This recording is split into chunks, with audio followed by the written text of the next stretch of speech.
Greetings and felicitations. Hip, hip, hoorah, tally-ho. What kind of crazy voice is that? You little cutie pie. Is that your Klingon voice? I think it was. How was it? Yeah. We had some Klingons here, and it is hard to understand them sometimes. Well, when the Klingons are trying to speak Klingon, it's pretty hard for them, it looks like. Yeah. And we're seeing that more and more so with this version of Klingons. The prosthetics are inhibiting the actor's ability to speak. We've never seen the actors that really have to speak that much Klingon before. Yes. So having these whole conversations in Klingon and yeah, having the prosthetics, even though the actors have said that they worked with a speech therapist on this, and they worked with someone, to be able to learn the language.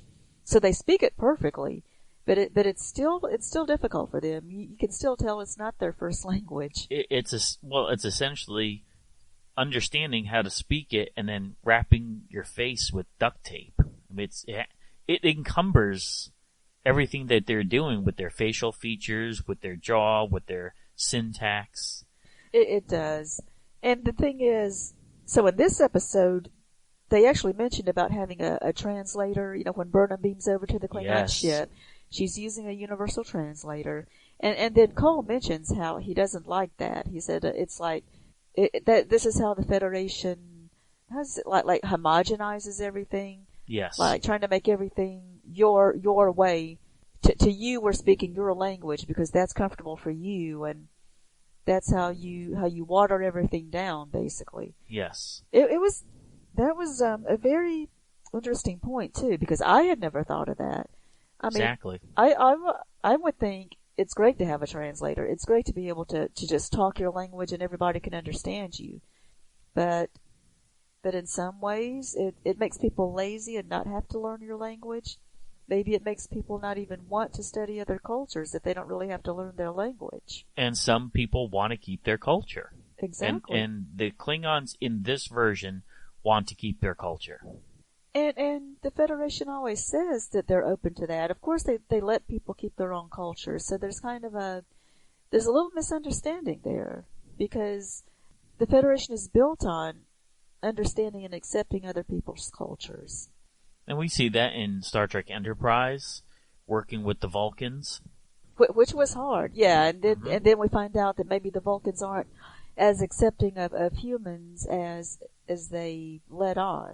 And Star Trek Enterprise, the TV series, helped us to see the Vulcans in a different light, help us to see the Klingons in a different light, the Andorians, the Tellarites.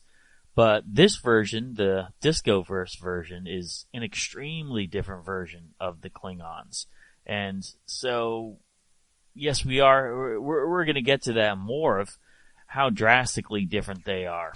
Now, the title of this episode?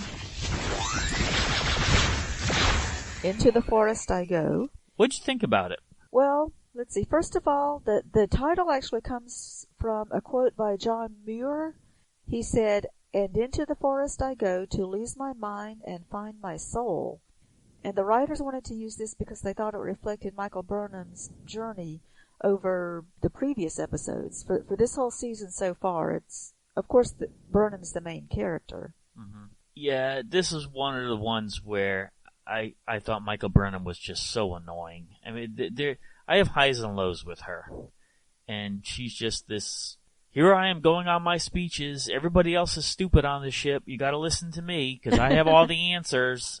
Even though I'm the one who was in prison, okay? Yeah, and, my God, these Klingons are different Klingons than anything else we've seen. You're talking guys like William Riker would have a hard time fighting these Klingons. And well, you know how we've mentioned they could have just not called them Klingons. They could have been a different race. I really wish they would. Yeah. I really wish they would. And this is one of the episodes that just proved it to me, saying, God, they're just deviating so much. The design of the ship. I mean, essentially, the ship looked like a cathedral. It was so ornate, so intricate. We're seeing more and more of the ship, exterior and interior. So it's just the Discoverse is a different take on what we see with the ships. And the comic books are fleshing that out a little bit more. showing us these versions of the ships. So what I liked about this era is that we were reading the comics along with the show. Well, the show said this ship was actually old. It was something that Cole's father had found. Remember that? The comic book talked about that. Yes. That when they were kids, it was a derelict ship. That's like, it's such a different take on it. It is. And when you're watching the show, I thought the ship looked good from the outside. Mm-hmm. I mean, inside, it's just too dark, which I know is intentional. That is a massive problem early on in this show, is things are too dark, and the lens flares were just driving me bananas. Oh, they have to make it dark to contrast with the lens flares. Oh my God, I could not take these lens flares. I was like, what is the deal with this? I mean, if this is going to be JJ verse, put lens flares just to line it up.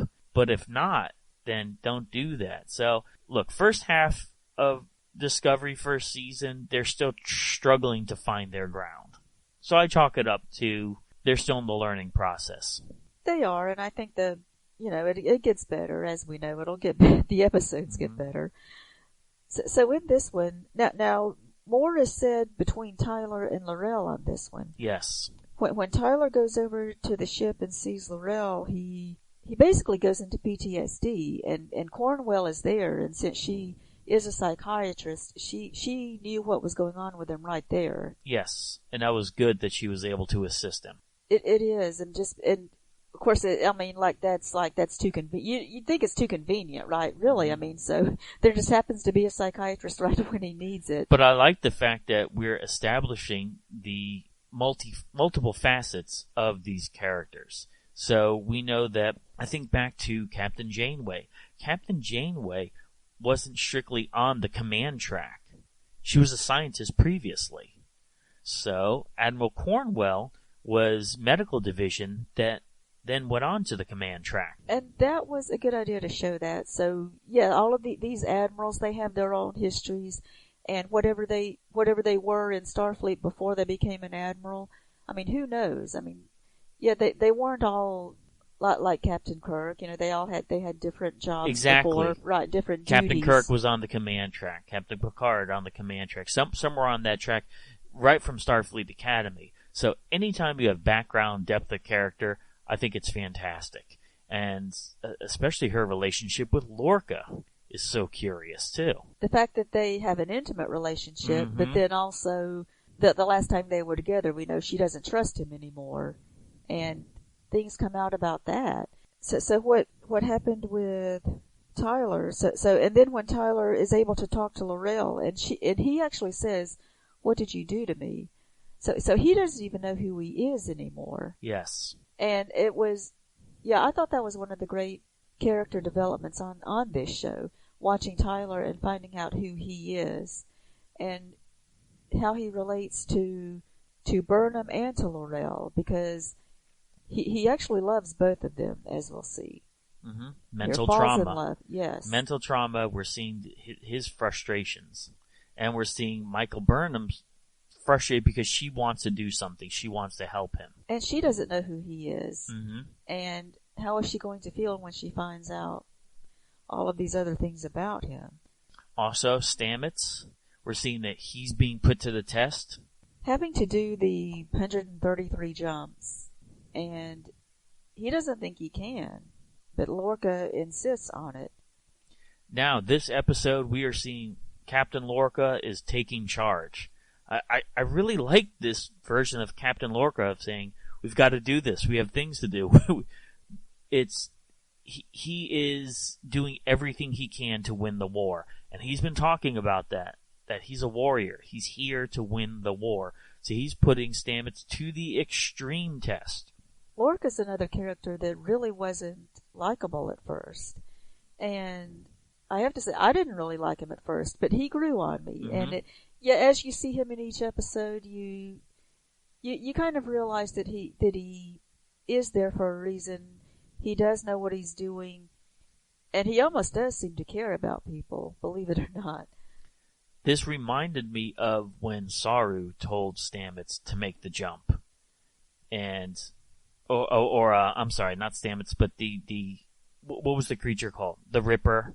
Yeah, the tardigrade. Get that yeah. tardigrade, and like, no, it hurts the That's tardigrade. right, he did. We'll worry yeah. about that later. We got a job to do right now. And then that's what Lorca's saying right now. I'm sorry, but you're going to be inconvenienced. You're going to be sick. You're going to be worn out. But we got to take these pictures right now. And you're the only one that can do it. You put this thing in your arm. Let's go. And there's a certain sense of realism to me. I mean, that's something Captain Kirk would do. Captain Kirk would say, put your personal conveniences on the side, and you know what? There's going to be, you might have to die for this cause, but right now we're in a war. So I really like his command style a lot, and I loved this aspect of Stamets saying, okay, let's get to it. Telling Stamets that he really did have to do it. And you do feel sorry for Stamets, but you also see how they have to get it done because they are in a war. And so it does come out to work. They do find they get what they need from making those jumps, and then the Klingon ship was destroyed. I like that, and it showed the Klingons were confused, like, what is going on here? And the visual of the Discovery going into jumps, I love it. They always do good visuals, yeah, because they just, I mean, we have the technology to do that now, where it looks more realistic, and they can do anything with it. Yes. Well, I think this show sometimes goes too much with visuals. We were just talking about the lens flares, the darkening mood. Sometimes they will use the technology to something that I don't think sets the right tone. But the idea and the sound effects of the jumps, I liked it here. Just rapid succession. It was fast-paced, real fast-paced. Also, what I liked about this episode is we had a couple of callbacks, such as you could hear over the loudspeaker, Cadet Decker. Could that have been William Decker? Ah. The thing is that we already know that Decker is a captain at this time because he was on the list of the best captains. How about Matt Decker? It could have been Matt Decker, yeah. And this is a Disco-verse. So who knows? It could be, yeah.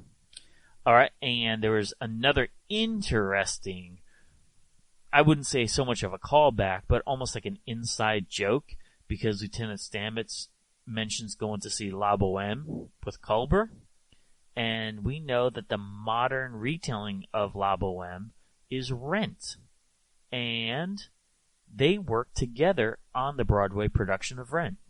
That's a neat little reference, yes. Now, we ended up seeing the movie version of it with Anthony Rapp on it because of this show, so we're like, we gotta watch it now. It was good, wasn't it? It was a fun movie. I mean, I love to watch musicals, and so Anthony Rapp, yeah, he's a pretty good singer, isn't he? He's great. And it's funny, we look at their relationship, and it kind of reflects our relationship, because I do love Italian operas. I've seen La Boheme before, and I was like, hey, baby, you want to go see La Boheme? And you're like, not really. Yeah, not so much. I mean, I like, so we saw Rent. I mean, I like those kind of musicals, yeah, but operas, So, I do like their relationship. They seem very real, seem very grounded. I mean, it makes sense. Well, this is the episode where Stamets actually declared his love for Culber. Yes. So, yeah, and so we're getting more into their relationship and how deep they are. All right. What did you think about how the episode wrapped up? We got to remember this was the end of the first half of the season. That whole format is a frustration to me. This business of, hey, let's take a couple months and then start up again.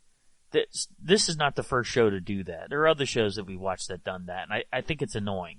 Yeah, so this ended with, I mean, basically a cliffhanger. Then we had to wait several weeks before we saw the next episode. Yes. But it was a good ending, though. Mm-hmm. And